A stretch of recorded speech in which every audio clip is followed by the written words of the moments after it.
want to tell you something. I don't talk about this often. There was a version of me that I held on to way longer than I should have. A version that was loud, reactive, always in defense mode.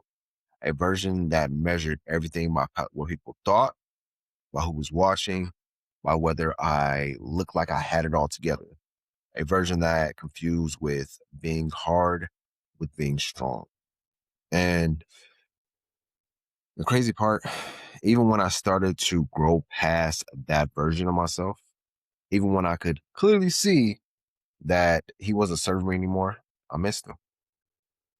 And I missed the certainty of him, the familiarity, the way people knew how to treat me when I was that guy. Because as painful as that version of me was, he was predictable. And as we all know, predictable feels safe, even when it's slowly killing me. The transition from who I was to who I was becoming, that in between was one of the hardest seasons of my life.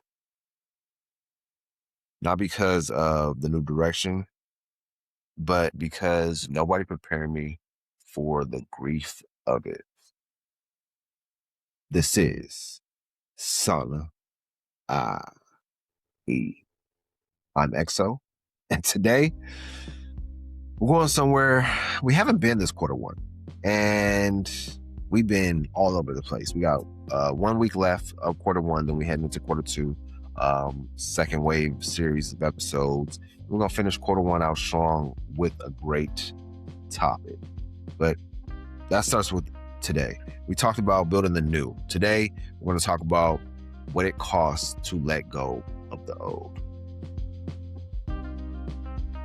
Oh, man, where do I start? Here's what the personal development world mostly gets wrong.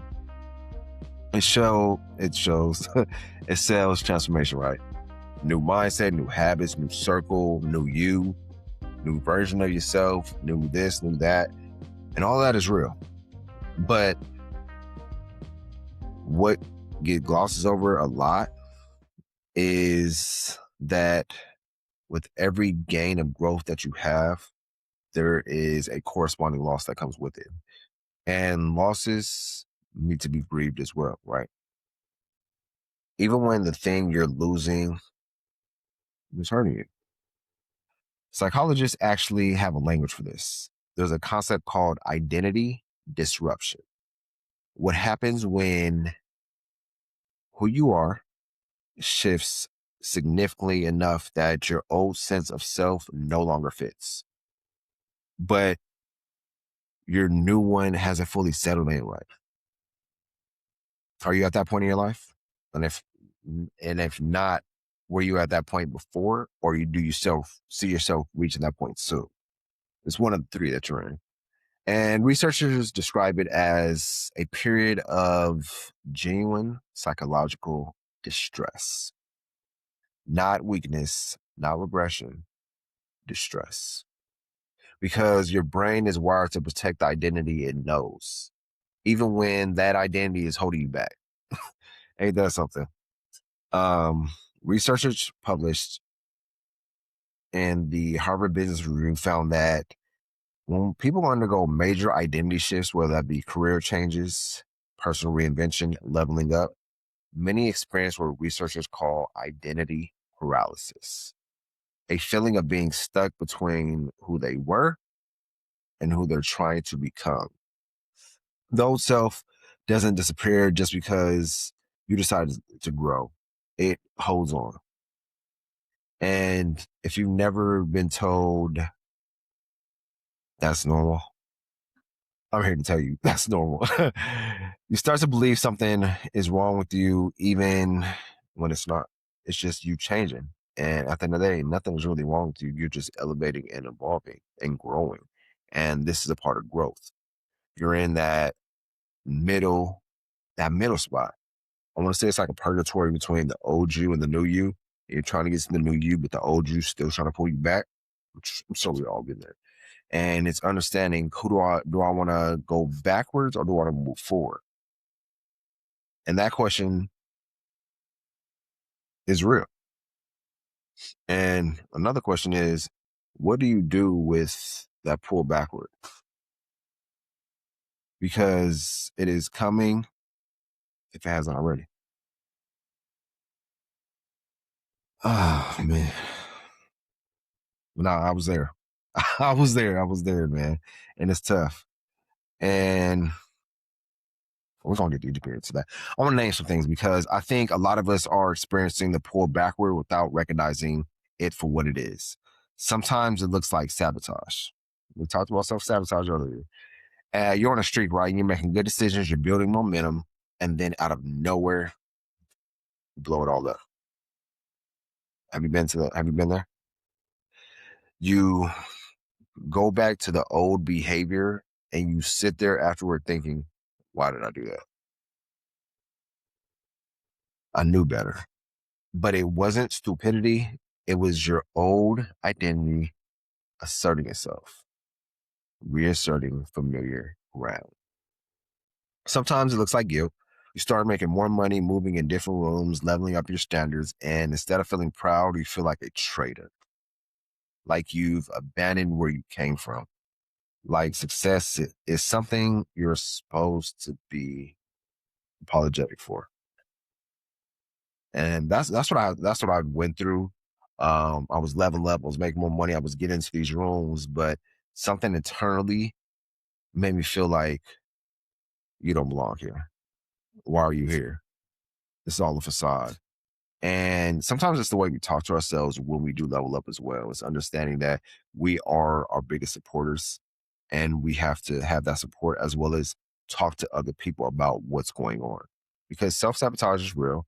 And we eventually do it when we get to new heights that is unfamiliar to us because we don't know how to operate. And then when we get there, we do feel like a traitor to our old self, to who we were.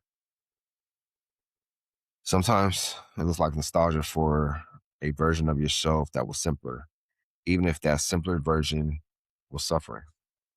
We romanticize the struggle sometimes.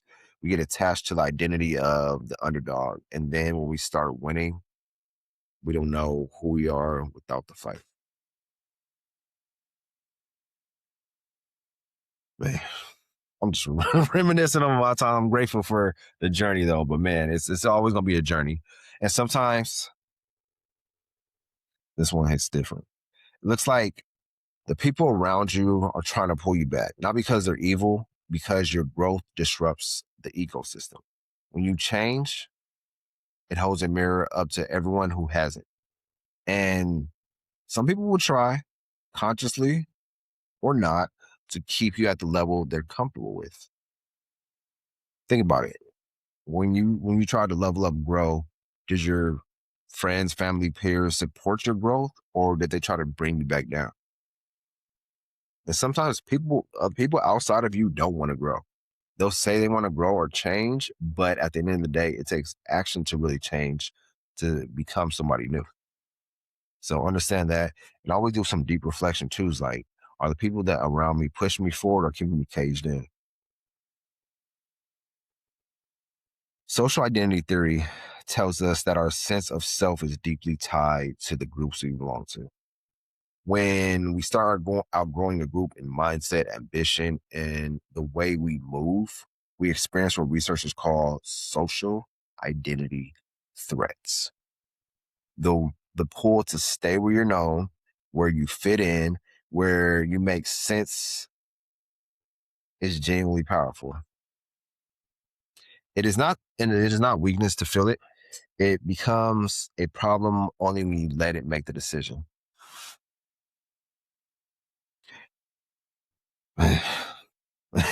Keep it real. I feel all of this personally. When I started investing in myself, changing how I spend my time, my energy, moved away from different environments that really kept me comfortable, as well as some of the closest people that didn't know how to receive my change and my growth. And I'll be real, it cost me. It cost me. And you're like, man, I'm losing friendships. I'm losing out. You think about all the losses but you rarely think about the gains. Well, you think about the gains too, but you emphasize the losses more than the gains that you're getting. But it's understanding too, like with anything in life, you're gonna have to shed or lose the old to become new, to grow, to become who you're meant to be. But here's what I had to learn. I could honor where I came from without living there forever. And that's real. So let's talk about what's actually happening in your brain when you try to become someone new. Because I think understanding the mechanism helps you stop blaming yourself for the resistance.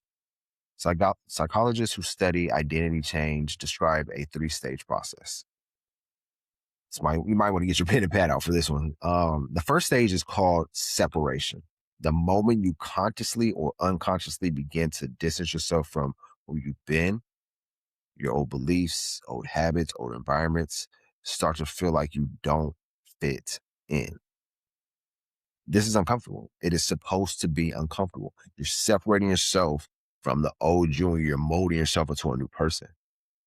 So it's getting uncomfortable with that and understanding, hey, I am going to be uncomfortable for the next 90 days, 6 months, year, because I'm growing into a whole new person. And then when I reach that point, I'm going to be uncomfortable again because I'm molding myself into a different person. So it's understanding that life of growth is all about uncomfortability or being uncomfortable. But let's talk about the second stage. The second stage is what they call liminality, the in between. Your old identity loosens its grip, but your new one hasn't fully formed yet. You're neither fully who you were nor fully who you're becoming. This is the most disorienting stage, and the one where most people turn back, not because they can't do it, because nobody told them the disorientation was a sign of progress, not failure.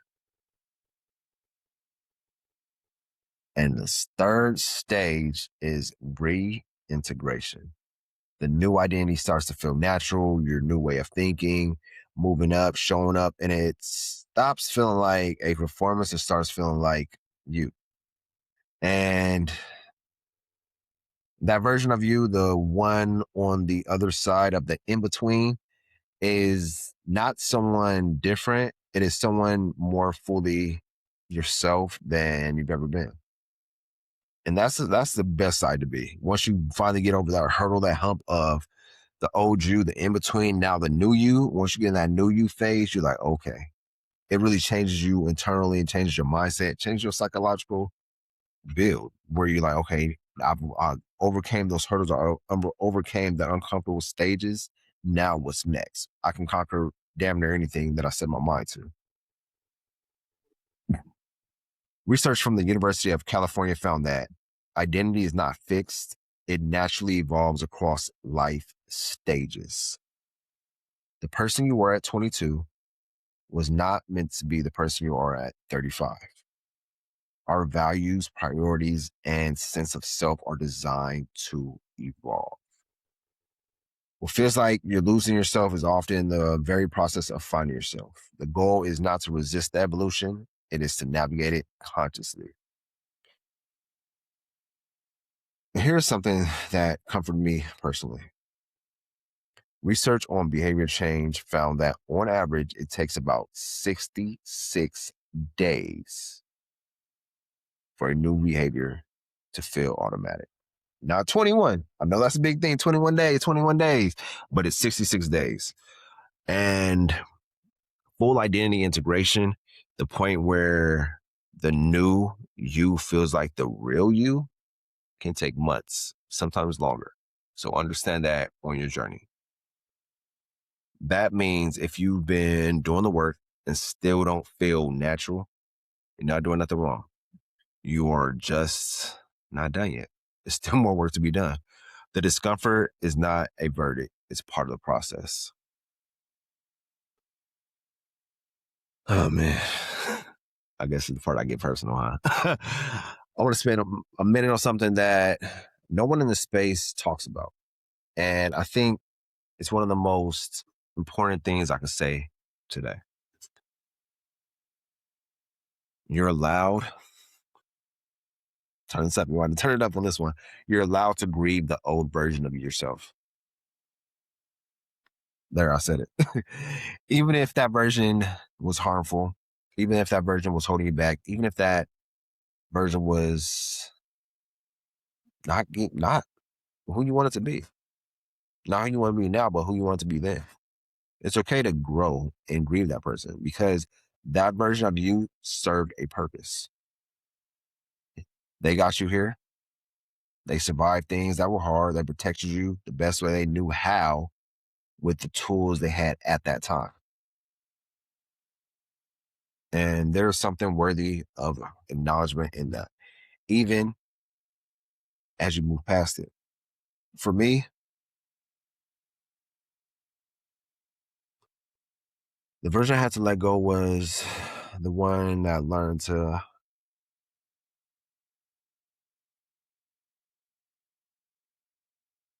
be unreachable, who wore detachment like armor because feeling things too deeply had cost me before. Easy to cut you off. Can't have the song and ain't nothing to cut somebody off. Hey, I was that. I've cut you off real quick in an instant. But then I had to learn grace. And letting that version go wasn't just about building new habits. It was about trusting that being open wouldn't destroy me. You know, as men, we hate to be open, vulnerable, emotional, all that jibber jabber. That being known was safe, that I didn't have to manage every interaction from behind glass. But that took time, no lie. It always takes time. Always a process. But there were days I missed. The days I didn't look at the gas, the days I didn't get grace. But I just had to find out, like, who did I want to become? Because who I am right now is who I need to be way back when. But now I need to become a whole different person. I'm evolving to somebody new. And I see it like this sometimes too. Well, not sometimes, but I see it as this.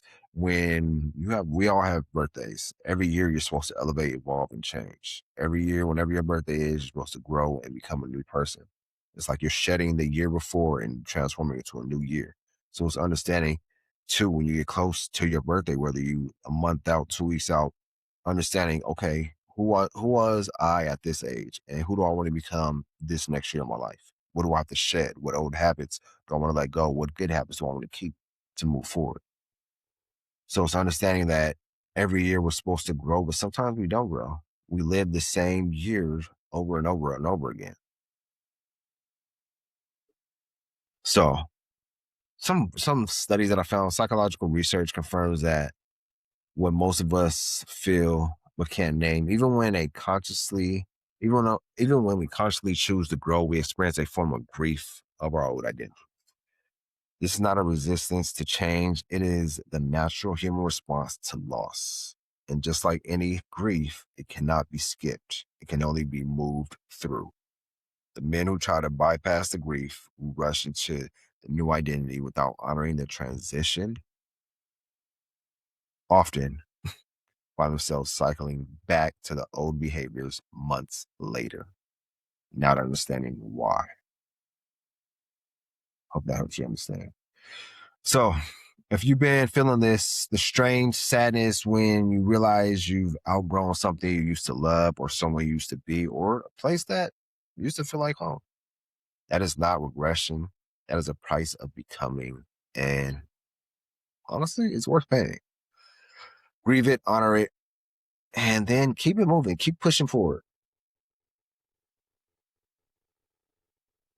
All right, let's get into the practical side now, though, fellas, because I don't want to leave you in the feeling without giving you the framework. So you might want to get your pen and pads out. Let's talk about, or you still got your pen and pads out from the 3 stages that I listed out earlier.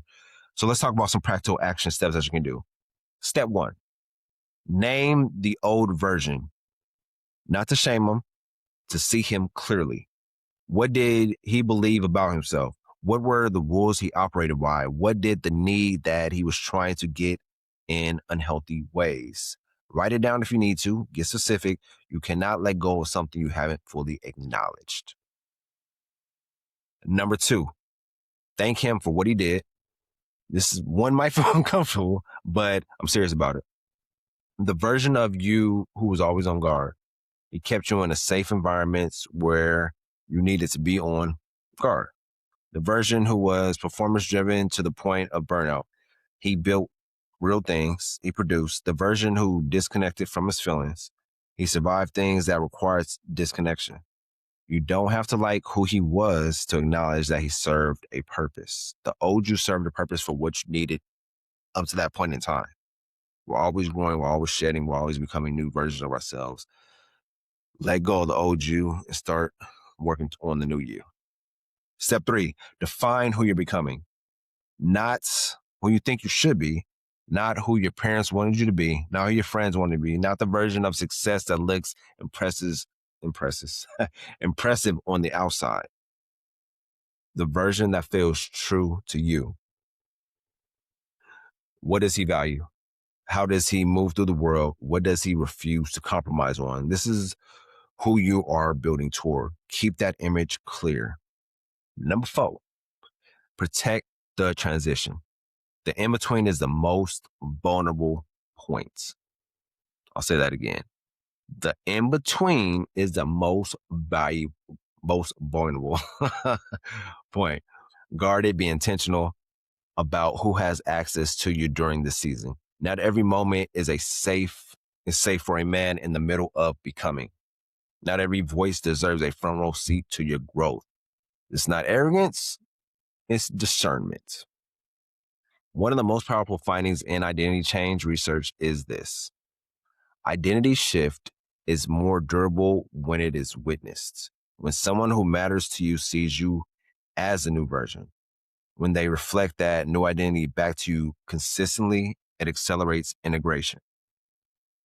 This is part of why brotherhood work from the last episode is not separate from this one.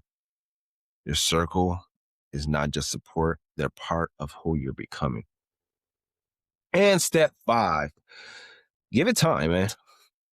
66 days for a habit to form, months for identity integration, maybe longer for the full integration.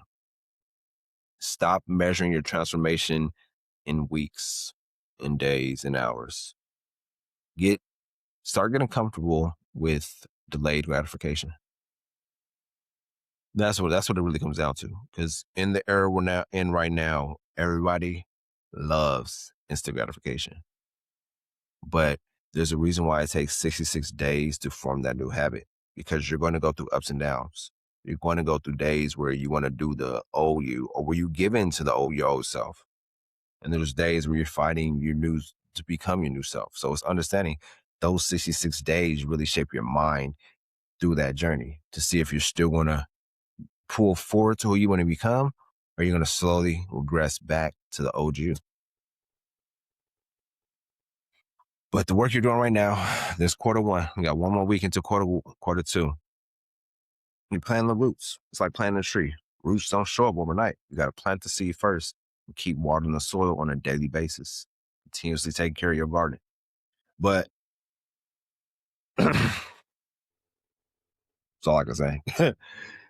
But I do want to pull the thread on something before we close.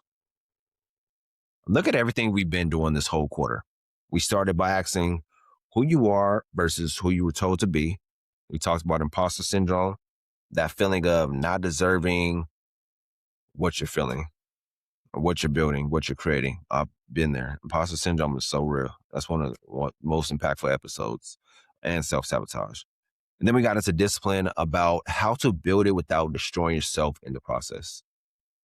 We challenged the timelines of other people's that they put on your life. We confronted self-sabotage and what it actually is, which is the old self trying to keep you safe by keeping you small. We talked about the isolation that comes with leveling up. We talked about setting boundaries and growing without losing your core. We addressed the pressure to provide and what it does to a man's sense of worth. We went into the emotional intelligence as power And last week, we talked about the brothers you need around you as you build. Every single one of those conversations was at its root about this right here, the tension between who you were and who you're becoming.